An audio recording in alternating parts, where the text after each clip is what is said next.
All right, so I've always wanted to test the InBody scan, which I own and I use with my nutrition clients, with the DEXA scan to see if it's accurate for testing body fat percentage as well as lean body mass. And today, we're gonna find out. I'm gonna measure both in the same day. Let's start with the InBody scan. All right, pretty pumped to do my DEXA scan today. I've never done one of them, so I'm excited to see the results. I've also, it's one of those things when I typically would have trained into it, but I haven't. I would say I'm in pretty good shape right now. Obviously not stage lean or anything, but excited to see the results. And most importantly, excited to see how it compares to my InBody scanner. So I have a quick pit stop here at the gym to do that test first under the normal conditions that I typically do it. And then we're gonna do the DEXA scan a little bit later today. I'm excited to see how those two results line up. So let's do this one first.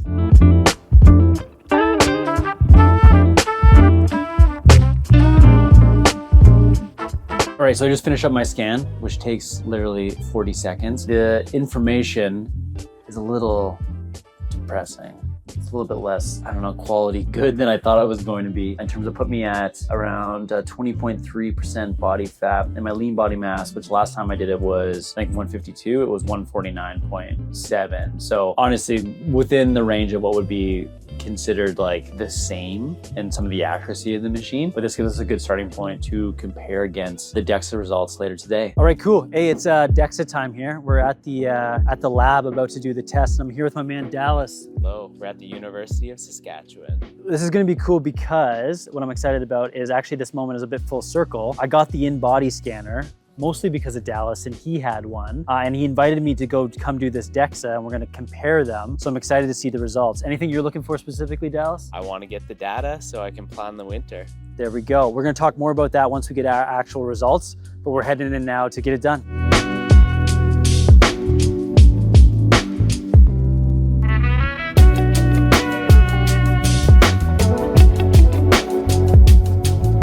Okay, so I've done both scans and now I'm going to compare the results. Both myself and Coach Dallas are going to do a sit down in a second where we dive deep into the results and give you some insight. But for now, I want to present the differences. So we had the InBody scan that put me at 20.3% body fat with 149.7 pounds of lean body mass, which I already detailed there. I was a little disappointed about. And here are the DEXA scan results.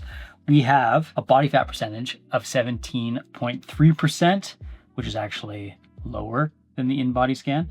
So DEXA put me at that. And then for lean body mass, I was at 67.2 kilos of lean body mass. So in terms of differences, the first thing being, I was a little bit shocked actually about how similar they were. Obviously, this is just one data point, just me, but the differences weren't really that big. So the difference was 3% body fat, and I had a feeling this morning that the 20.3% on my InBody scan was a little bit higher than normal. So I was pleased to see that it was lower, but that's a 3% difference. And then for lean body mass, the difference was 1.8 pounds. So very similar. We're talking about within the source of error there, talking about little changes in detecting probably some water weight. Both of these are very similar. I was pleased. I know moving forward with the InBody scanner, I believed in the past that I was giving accurate information to my clients, but I have even more conviction around that now. Let me share some insight about what these results mean. Actually, before I do that, one other thing to keep in perspective here is that I did do these measurements on the same day. The InBody scan was done at around 6:30 a.m., completely fasted before I consumed any water or anything like that. The DEXA scan was done after one breakfast meal and some coffee and water, but that was done at around 12:30 p.m. So midday. I mean, I don't know how many people have access to these back to back. Most facilities wouldn't have them in the same place, but I was able to do them in the same day under similar conditions, and I'm really pleased with the results. Here's some more insight though about these scans. Dallas, you got your results, man. What are you thinking about them? What's the first thing that stands out? I was a little shocked to see how much fat is in my head. But what about the lack of fat in the rest of your body? From January until the spring, I went on a little bit of a cut. I think it was 175 pounds. I was targeting losing fat, of course. And so it shows here my subtotal for percent body fat is 7. And then if you factor in my head, which is 18% body fat, is total of 7.8%. What would you say? Like, would you say if someone says, what's your percent body fat, would you say you're excluding your head or including your head? Well, I think no one refers to it as that, but I think that's almost like, if you think about the number, I don't know if that's 3% of the total body fat or something, but you got to include that. That's like part of the number. So I think when people say that, maybe they're not including that, but I think it's a big part of it for sure. Yeah. But yeah, your total 7.8. How cool is that? Probably the leanest I've ever been. Now you've also run a bunch of these InBody scans, and we have the two numbers lined up here. So the grand reveal was my percent body fat on the InBody this morning was 20.3, which I felt was a little bit high, but it is what it is. On the DEXA was actually 17.3%. So estimated it quite a bit lower, which in my understanding is usually the opposite effect. Usually the DEXA comes in higher and the InBody comes in lower, and kind of being like, you estimated that. So that one was one thing interesting, but also the lean body mass was pretty accurate. So I had 67.2 kilos of lean body mass, and then this morning it was 149.7, which I believe is like 68 kilos, so only a kilo off. So it's pretty accurate. Pretty crazy. Yeah. Especially when you compare the price difference of getting a DEXA scan and the time commitment to go do it, as opposed to an InBody, which is super accessible. Jump on. It's done in 1 elevator minute. For sure. With a nice little tune too, Yeah. right? That one kind of had a bit of, the machine had a bit of, was it a Super Mario sound there as it like, yeah, it was kind of funny. I did like that. Yeah, but I was just surprised how comparative these are. Yeah. Pretty close. I think the last time I've done an InBody scan, when I probably would have been in the 170s, it would say like anytime I would read it in various months would be like somewhere between 11 and 14% body fat. So I guess it checks out to me that based on like now getting down to like 162, I think it said, to be sub 10%. So yeah, really cool data. Yeah, very cool data. And then the one thing you were mentioning too, working with a bunch of clients, I didn't introduce Dallas as a registered dietitian, but he's also in that space. Some of your American clients are having these readings with visceral versus subcutaneous fat. And I guess technically you could kind of think about like the trunk being like having more of that proportionally, but we don't have a reading like that. So yeah, and well, when we were talking to the technician, when we were going through our reports, we were wondering like some of these other DEXA scan readings are giving you a breakdown of what is visceral fat, so your internal fat around your organs, versus subcutaneous, which is on the surface. And ours doesn't have a breakdown of that. So I'm wondering, is it new technology, or do they incorporate some kind of like statistical analysis based on these numbers and just give you an estimate there? So it's definitely something we have to look into further. It is nice to know what the difference is, because based on how much visceral fat you have, that's a really good indicator of like health metrics, whereas subcutaneous, you're really looking more at aesthetics. Yeah, so the other one being like, if your overall goal, which is like improving your overall health, which is for most people as well as aesthetics, but like you really want to be able to know like how much of that is visceral fat and how much is subcutaneous, and getting a timeline around like what will change in the timeline around that, I think is important too. Yeah, totally. I think when you work with clients, a lot of times they might have a goal and they're like, I want to lose 20 pounds, but they also want to see it visually. Yep. So if you have a breakdown like that, you can we know like safe weight loss, sustainable weight loss, we're going to be in that like 1 to 2 pounds per week range. Yep. So if you have an idea of how much visceral fat versus subcutaneous, you're going to be able to get a really good timeline on where, if we're, very adherent, consistent, and we're making these changes, that, over this many weeks, we're very likely going to lose the visceral fat first. Yep. Would that be in your experience? You notice that? Yeah, for sure. And you don't notice that big of change, although that's going to have a big impact on your health. And then we could then estimate after that, we're going to start to tap into the subcutaneous and start to see those physique changes. Actually, and that makes a lot of sense too, around like how you could feel like quote unquote like skinny fat for a long period of time, but you're still actively losing body fat, but you don't really like, it doesn't really feel it until like it's like really noticeable, right? Where you're then all of a sudden like aesthetically things change really quick, but that's just like the last little bit of fat per se. Yeah, I think like you have to be transparent with people, and you have this amount of fat mass to lose, that if we're going to lose the visceral fat first, you have to really like talk about and get people engaged that like these early wins are going to be health oriented, and then the longer term wins are going to be more physique or aesthetic wins. Or even that feeling of like, hey, maybe it doesn't feel like things are changing, but this is like huge for your health. Changing your health from the inside out, really.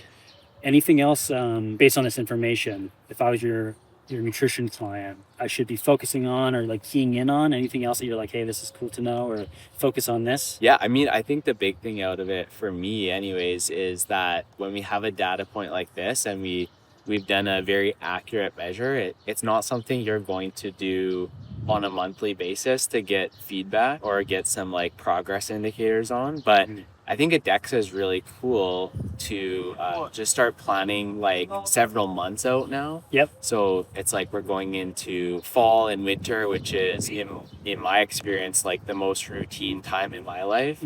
So I'm looking at this and I'm like happy with my body fat percentage. I would love to maintain that. But then I'm looking at my lean mass and I'm thinking, trying to formulate this game plan now of like what does it look like to gain that lean mass over the course of winter. I feel like getting a DEXA scan or an InBody scan, it's not something you want to obsess about or do it too frequently where it's distracting you from the actions that you have to take. But for me, it's like I want to increase that lean mass, and so now it just gives me a starting point, and then I can create a long kind of short-term and long-term plan, and then maybe 6 months or a year from now I'll get some comparisons. And cool. I think my experience, like it's just doing this kind of stuff, obviously not too frequently, but often enough that it keeps you in the work is the most important thing, right? It's like information aside, like if you know that's coming up, maybe you're more likely to adhere or stick to something than you maybe if you didn't have that time point at all, it wouldn't be as pressing or as important. So finding that sweet spot between like doing this stuff as a form of measurement, but also keeping you on pace. And that's why I think it's important for people to challenge themselves in different ways, maybe sign up for coaching, maybe do something, right? To have something on the calendar, have something to shoot for, because that just keeps you in the work, man. What stands out to you now? Like when you see the numbers, do you have any? Number one, just the biggest thing is I think it was really cool to see how it compares against the InBody. So I'm happy with that as just a measurement for myself and my clients. I guess the one thing in a research setting, you kind of walk out with this because we're like, I guess we're more or less here. We just got it done, left. No one's really like interpreting it for us. We had a conversation with maybe the research coordinator, but I also don't know like how this compares to healthy standards. Like, are you picking up any of that stuff? Yeah, well, and I guess that's just from my own like background in the field and knowing like. But you know where like what populations are. But in terms of like let's say bone mineral content or something, not we're like healthy adult males that lift weights. It's not like super like we're not. It's nice to know, but I'm not too like worried about that. But for someone that is. Like, how do we know these results? Like, does it give us anything to compare it against? Yeah. Well, the thing that I guess I'm keen on is like whether you're at increased risk at all. So I'd have to go back and see like how my T-score and Z-score compare to like what is expected at my age. And I guess I don't personally know that off the top of my head, but it's showing me not an increased risk in fracture. Okay, where's that? So underneath here it says World Health Organization classification. So based on your scores, it says normal, and then fracture risk, not increased risk. So I think it would probably just say not increased risk or increased risk. Right. I don't think it would say normal there. Obviously, density-wise, body density-wise, I am considered overweight. Yeah, I am as well. Yeah, fracture risk not increased. So that's interesting there. I guess that's the one thing I like about the InBody. This 270 printout is much more user-friendly to interpret. Would be the biggest thing. This definitely seems like something the physician or doctor would be. Yeah. A cool thing that you're going to see in an InBody machine is it's going to do some calculations to determine your metabolic rate or like how many calories you roughly need at rest, and the calculation that they use on InBody is based on your lean mass. So it's the first time you don't have an estimate for that. Well, it's an estimate of an estimate, but you actually have something that's like based on a number, not just your total body weight, which can be misleading for people that are athletic populations or outliers, that kind of thing. That's definitely cool. So I don't know, I like the scales of compared to a healthy standard, kind of like it's just like a little graphic that shows you kind of where you're at, which I think is cool. I think that'd be the biggest thing. Is like this feels more like something that a layperson could interpret and for sure check Yeah. that. And I really like that on the muscle fat analysis when they compare your total body weight to your skeletal muscle mass and body fat percentage, you can kind of evaluate a curve where you know that as that curve becomes more, don't want to screw this up, concave or convex, but like it basically makes more of a D. Yeah, the D shape. We have the D shape. We know that we're having a very athletic physique, and the deeper it gets, the more we have a higher muscle mass, lower body fat percentage. Comparative. We're gonna see that, and then as we get a little bit coming in to making that C, we know that like physique wise, we're gonna show a little bit more fat mass, I guess. Yes. Yeah, like that C shape, you're gonna be like proportionally have more fat mass to body weight. So you kind of know, like right from the beginning, it's probably a more favorable goal to focus on fat loss while maintaining your muscle as opposed to just that. Whereas like if everything's proportional right down the middle, you're thinking like you can kind of go either way, depending on your focus. For sure. Yeah, and so you can kind of, if you have the percent body fat on your DEXA scan, it's very easy to quickly look up like what is for a healthy male, what would you expect to see? And we know that for most males, like even that range of like 10 to 20% is a great healthy target. Yep. And then most people do want the visible six-pack abs. So I'll often, when people get a scan like this and they have that question, it's everyone's going to show a little bit differently, but typically we have to be sub 10% for most people, and usually even closer to 5%. What's your experience with that? Yeah, well, I think even at the beginning of this video, I'm gonna pop up one of my like bodybuilding video like things, and like I never had a scan done then, but knowing that at that point, after dieting for like 6 months, I was 150 total pounds, and like true Canadians were going back and forth between like kilos and pounds, right? Like metric and imperial. So I just knowing that like I must have been closer to like 5, 6, 7% there, just comparatively compared to like my 186 pound self now at 17%. I don't know. I just think it's like, I think for you to get to that visible body fat, you're gonna have to be probably below 10% to get like all six abs showing. I definitely would say like in that picture of you that you were probably 4 or 5, like definitely in the 5 range. I don't know about 6 going up, but like I said, everyone stores it differently. So you know, you could proportionally store more in your back or legs. Which is also interesting because what are you fat versus on your legs versus arms? I know personally, like not that like fat patterning is different for everyone, but I know like as I get leaner, my arms show it much earlier than everything else. And that does show it here where it's my right arm is like the lowest percent body fat on my entire body versus my legs are definitely higher. And trunk wise too, my trunk is the highest. Yeah, so that's cool because we're like opposite. Whereas like my legs are extremely lean, 5%, between 5 and 6% body fat on my legs. And then on my percent body fat for my arms is between 6.4 and 7. So we're just like totally opposite. Yeah, totally opposite. And would you say growing up too, would you err on the side of like wanted to gain muscle and not worried about leanness so much growing up? Yeah, I'm like the complete opposite, right? I was more overweight, like had enough muscle because I was athletic, but also like wanted to get leaner. And this is just like the opposite. I'm still in the same spot. Whereas like my lean mass is pretty high, but fat mass is like you have so much lean mass, like you know. Well, what was the total grams of fat mass? Total grams of fat mass is 14.7 kilos. Yeah, and you like already aesthetically look like, you know, just walking by you'd be like, that guy works out, he's jacked. Like see videos of you training hard, like even at I bet like 10 to 12 kilos of fat mass, you would just like look even bigger. Yeah, that's the next step, man. Do it. Okay, cool. This is really fun. Hey, thanks for inviting me. Such a fun time. Yeah, we should do more medical tests together. For sure. Actually, like if you guys are watching this and you want to, should we do more medical tests? Should we do cosmetic surgery? Yeah, maybe. I don't know. I could get some calf work, like some implants on the calves or something. That would be my next medical appointment that I need. We'll do the before and afters on this too.